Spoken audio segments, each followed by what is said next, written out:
Halo, nama saya Zakir Haris Abdullah. Saya akan menjelaskan chapter 3 dari tugas untuk merangkum ebook sebelumnya, yaitu tentang retail atau retail sales. Nah, pada retail sales ini dia dibagi menjadi 4 langkah proses, yaitu yang pertama yaitu pemilihan proses bisnis atau select the business process, yaitu memilih aktivitas operasional di dunia nyata untuk diukur. Contohnya dalam kasus ini adalah transaksi penjualan melalui sistem POS atau point of sale di toko retail.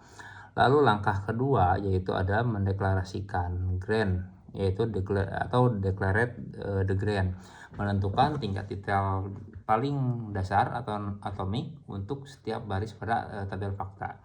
Pada kasus retail, grant yang disarankan adalah satu baris per produk individual dalam satu struk transaksi pelanggan. Data atomik ini memberikan fleksibilitas analisis yang maksimal. Lalu langkah ketiga yaitu identifikasi dimensi, yaitu untuk mengidentifikasi siapa, apa, di mana, kapan, termasuk dimensi degeneralisasi. Nah, itu menentukan tabel dimensi pendamping yang mendeskripsikan konteks peristiwa seperti kapan, di mana, siapa, dan apa. Contohnya tabel dimensi meliputi tabel tanggal, produk, toko, promosi, kasir, dan metode pembayaran.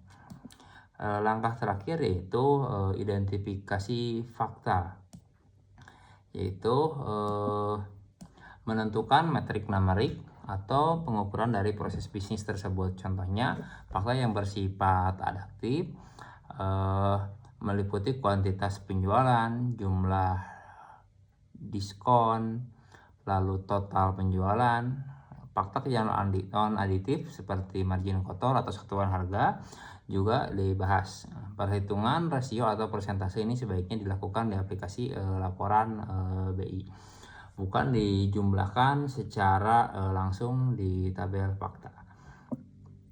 Adapun detail dari tabel dimensi atau dimensional table detail, yaitu ada dimensi tanggal. Nah, dimensi ini paling penting di setiap model karena memfasilitasi filter pada atribut kalender, khususnya nama hari, hari libur, atau periode fiskal.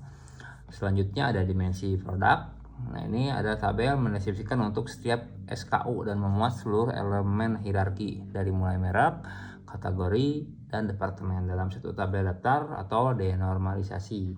Selanjutnya dimensi toko, itu mendeskripsikan informasi lokasi yang berisi hierarki geografis maupun internal organisasi.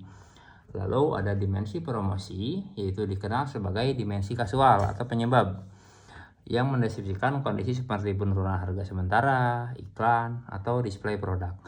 Dimensi ini berguna untuk mengukur metrik bisnis seperti peningkatan penjualan, pergeseran waktu belanja, atau kanibalisasi antar merek. Nah, dimensi ini juga harus menyediakan baris khusus untuk transaksi yang tidak sedang dipromosikan untuk menghindari nilai kunci yang kosong. Konsep pemodelan lanjutnya yaitu dimensi degenerasi, yaitu nomor kontrol operasional seperti nomor transaksi di dalam aplikasi POS yang tidak memiliki deskripsi tambahan dan tidak memerlukan tabel dimensi terpisah. Lalu ada tabel fakta tapi tanpa fakta. Nah, ini ada kalanya pengguna harus menganalisis sesuatu yang tidak terjadi. Nah, tabel ini tidak menyimpan angka metrik namun mencatat hubungan antar dimensi. Misalnya melacak produk apa saja yang sedang diskon di toko pada suatu hari, terlepas dari produk tersebut itu terjual atau tidak. Lalu ada penguncian penggunaan kunci pengganti. Ini sangat disarankan agar seluruh tabel dimensi kecuali dimensi tanggal menggunakan kunci integer berurutan pembuatan sistem, bukan sekadar mengambil kunci natural atau operasional bawaan dari sistem sumber. Hal ini melindungi data warehouse dari perubahan kode sistem operasional di masa depan dan memudahkan integrasi. Yang terakhir itu menghindari urgensi normalisasi. Nah, ini memperingatkan untuk tidak memecah tabel dimensi secara hierarkis menjadi banyak tabel-tabel kecil. Nah, teknik ini dinilai hanya menghemat sangat sedikit ruang penyimpanan, tetapi membuat skema menjadi rumit bagi si pengguna BIS itu sendiri. Nah, desainernya juga perlu menghindari skema kelabang, yaitu di mana tabel fakta bergabung langsung dengan puluhan dimensi kecil hasil normalisasi.